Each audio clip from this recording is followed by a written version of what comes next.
Although just a handmaiden, she has Marjorie Tyrell's favor. And Lady Marjorie's betrothal to the king may be enough to keep the Boltons at bay, if it's presented to her as it should be.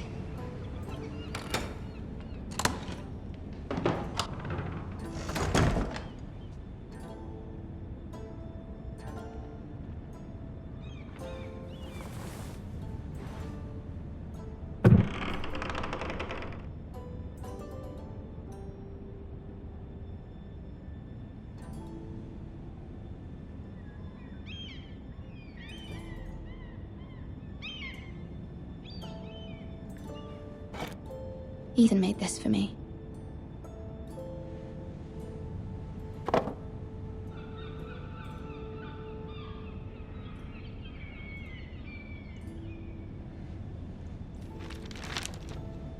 Father. Much excitement here in King's Landing for the coming wedding. Lady Marjorie has proven to be quite popular throughout the city. I do wish you and Mother could come, although I know it would be impossible under the circumstances. I miss all of you, and I look forward to the day you can.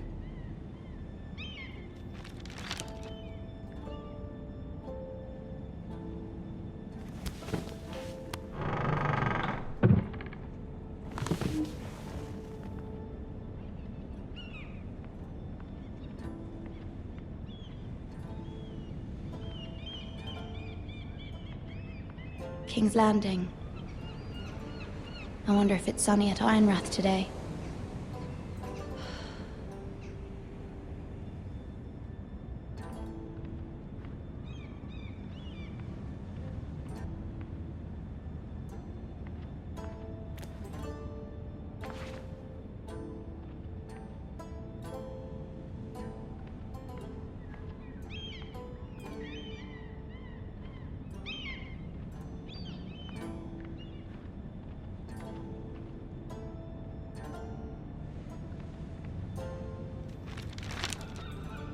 It troubles me to even ask this of you, but you must appeal to Lady Marjorie to intervene on our behalf.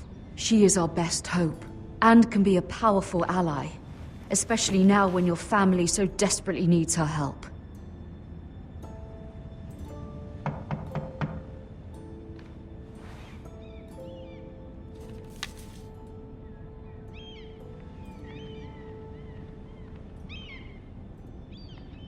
One moment. Oh, sorry, milady. I didn't mean to disturb you. I can come back later if you'd like. No, it's fine. Come in.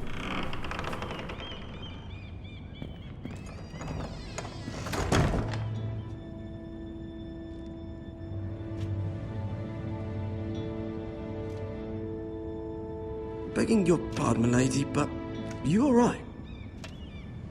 If you don't mind my asking, you seem rather upset. It's private. I'd rather not say. Of course, milady.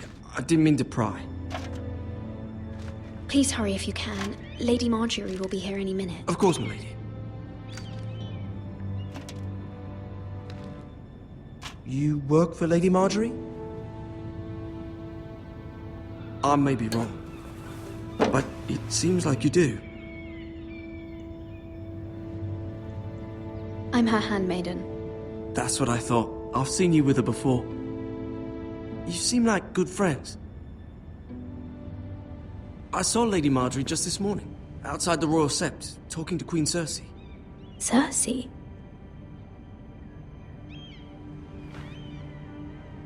They appeared to be having some sort of disagreement.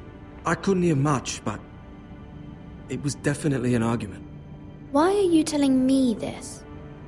I heard them arguing about House Forrester and... House Forrester?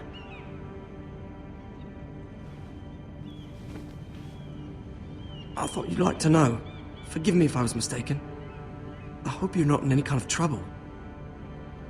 Most people don't tend to notice a callboy. Not in King's Landing, with so many lords and ladies about. You see and hear all sorts of things when people don't even know you're there. Good night, milady.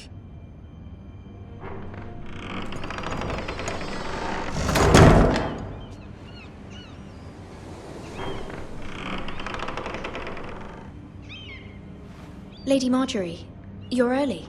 I was hoping there would be time for us to talk. Come, there's something we must discuss.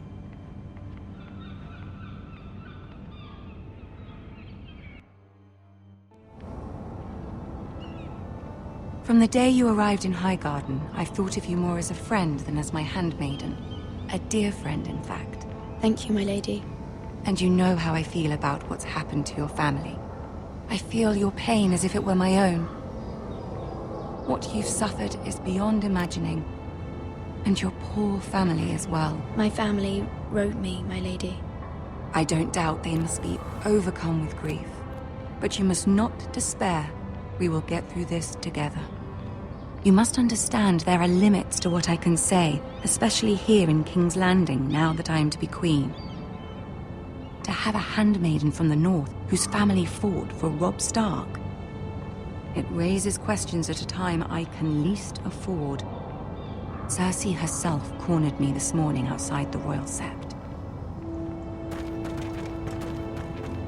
She mentioned the northern girl in my service, and she painted you a traitor. She was very pleased with herself. Her face was full of mirth as she said it. I'm not a traitor. Of course not. It's only an excuse to torment you, and by extension, me. She demands an audience. She wants an apology of some sort, for what I don't know, but she's waiting for us now, and I promised I would bring you to her. I wouldn't ask this of you if it were not important. I cannot afford any conflict with Cersei with the wedding so near. I'll do as you ask, my lady. I knew I could trust you. Humor her. Tell her what she wants to hear. See if the Queen Regent is ready to receive us.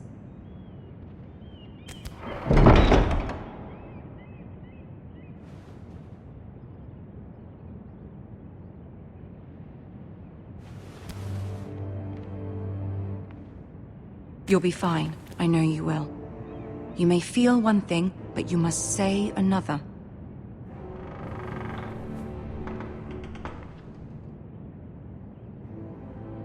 Good luck.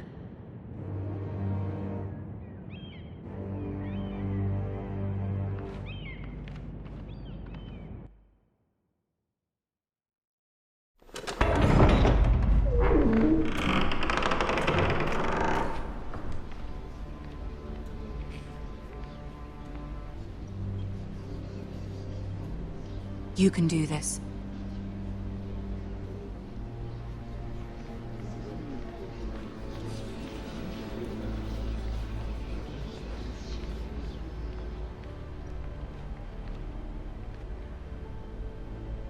Ah, Lady Marjorie. Aren't you looking lovely this evening?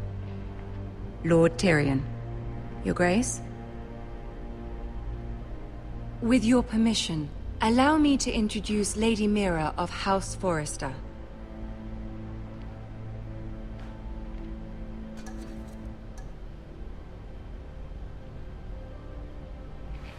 Your Grace. The girl knows her courtesies. Impressive. You may rise. House Forrester is a northern house loyal to the king. Are they? I beg your pardon, Your Grace. I wasn't talking to you. I want to hear from the girl. Is your family loyal to the king? Perhaps you should ask the new Lord Forrester. He's not here, is he? She is. House Forrester's loyalty to the crown never wavers, Your Grace. I see. And yet... For centuries, the Forresters have been loyal bannermen to House Stark. A house of traitors.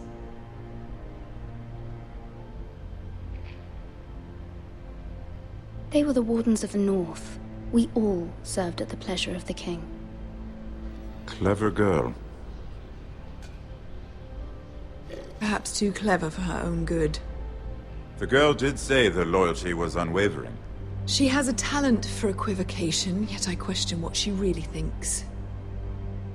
Is your house willing to swear fealty to your new liege lord, Roose Bolton?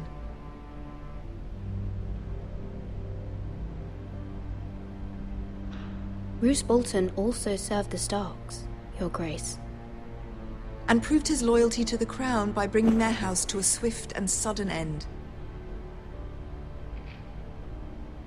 Old allegiances are not easily abandoned. But now that the war is over, we must look to rebuild and forge new alliances. There are ships and shields to be built, and Joffrey will need a steady supply of ironwood for his armies. I'm told there are others who would happily serve that purpose, but I trust we can rely on House Forrester. Forster Ironwood does seem rather unique. Yes, Your Grace. It would be a shame to see it fall into the hands of another house. I imagine you'd do almost anything to prevent that from happening, wouldn't you? Ask any Lannister, and they'd do whatever was necessary to save Casterly Rock. It would be unfortunate to see another house lay claim to what's yours. Yes, Your Grace. I would do anything. I see. What would you have the girl do, Cersei? It's not as if she fought beside the Starks, wielding a battle axe for the Northern Army. It raises an interesting question, I suppose. Can we truly blame those who end up on the wrong side of the war? Our dear Marjorie here was betrothed to Renly Baratheon on the false assumption that he would one day rule the Seven Kingdoms. Can we fault her for her mistake? Should she be held accountable?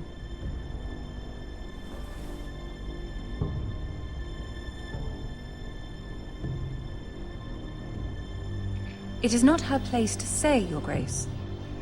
The girl must have an opinion on the matter. If there's a point to this, I hope you find it quickly. Loyalty can be such a hard thing to define.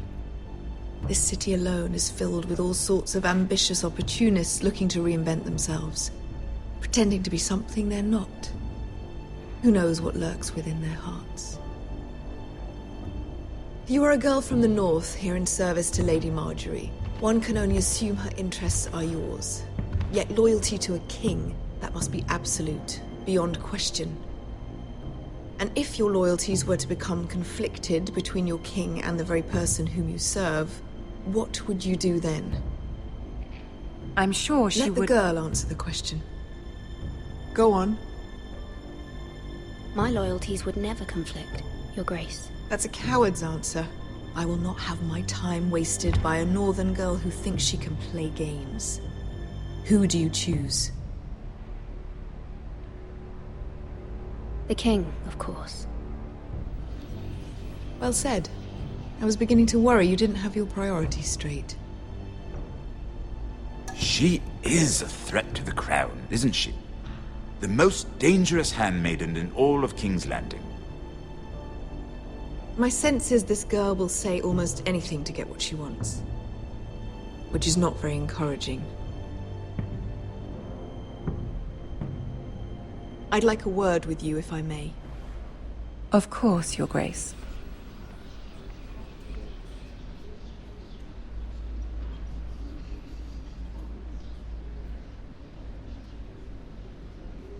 I'll walk you out. This may come as a surprise, but I met your father once, at the tourney at Lannisport. Even then he didn't trust Roose Bolton. We only spoke briefly, but your father struck me as an honorable man. You have my condolences for his loss. These would be trying times for your family, even under the best of circumstances. Thank you, Lord Tyrion. That's very kind of you to say. That certainly took courage. To so publicly declare your loyalty to Joffrey for all to hear. Poor Lady Marjorie was humiliated, although Cersei seemed quite pleased. It was quite the first impression. I, of course, found it all highly entertaining. No doubt Lady Marjorie will forgive you. Eventually. My sister and I have our differences. She takes great pleasure in her little charades. I take mine in thwarting them. We must find our amusements where we can. She threatened to give your ironwood to another house. It is the Master of Coin who decides such matters. The Crown needs boats. Boats need wood, and I speak for the Crown in this regard, not her. What are you suggesting? I suppose the Crown could be persuaded to secure Ironwood from House Forrester.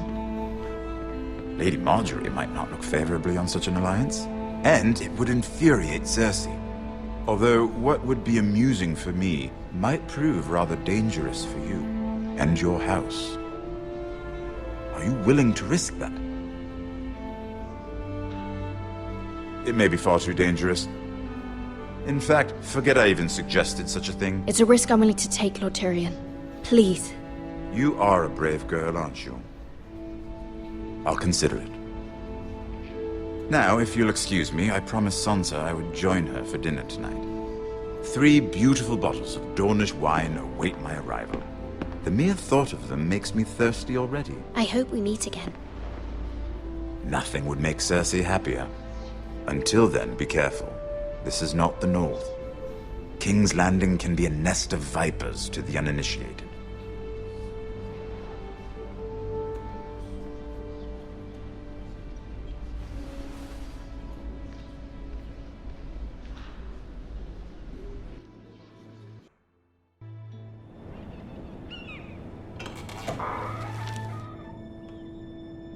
Mira, I was worried. How was it? Cersei has a way of looking at you as though you're nothing. It's more than a little intimidating. It didn't go very well. I'm sorry. Cersei is known for being rather difficult. But at least it's over now. Lady Marjorie has spent the entire day working on seating arrangements for the wedding. Of course, you and I are seated way at the back, here with the 4th cousins and the 9th-born sons. Ah, Sir Jaime. I wouldn't mind tarnishing that white cloak of his. Sarah! What? It's true. And Oberyn Martell, the Red Viper. I'm told he has a paramour, which I doubt is Dornish for wife. Put it back. We're just having a bit of fun. It's probably for the best. I've heard he's a bit perverse. Perhaps Lady Marjorie could make the right introductions. Who knows? We might meet our future husbands. Although, marrying a king, I can only imagine what that would be like. Would you marry Joffrey if it meant you'd become queen? He does have a certain look about him, and he's always treated Lady Marjorie well. Which is more than you can say for his mother. I'd marry anyone if it helped my family. Right. Of course. Well, I would marry him. Imagine the power you would have as Queen of the 7 Kingdoms. I might even allow you to be my handmaiden. Let's see, who else should we marry off? Brienne of Tarth and Tyrion Lannister. What a perfect match! Sir Bronn and... What are you doing?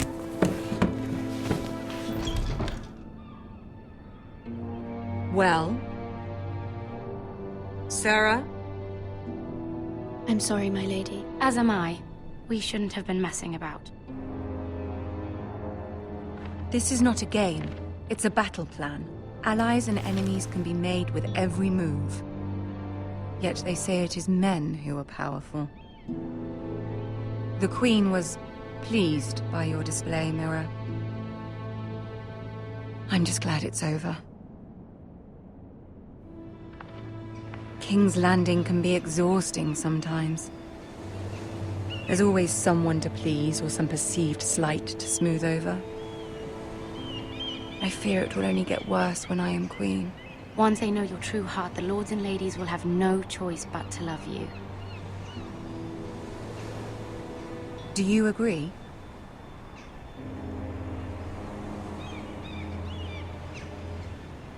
People are not always so easy to please. If you showed Cersei your true heart, she would stab it with a fork. You learn very quickly. Your words to Cersei were brave, but I know you must fear what the Boltons might do to your family. I do appreciate your willingness to appease her, as difficult as it may have been. Thank you, my lady. There's been something on my mind. Something important.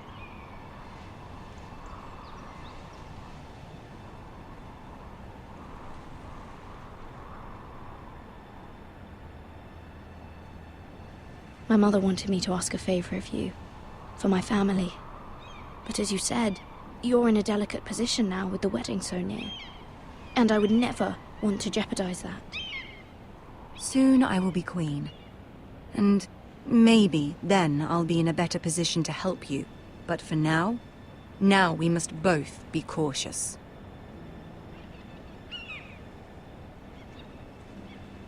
Of course, my lady. I look forward to the day you are queen.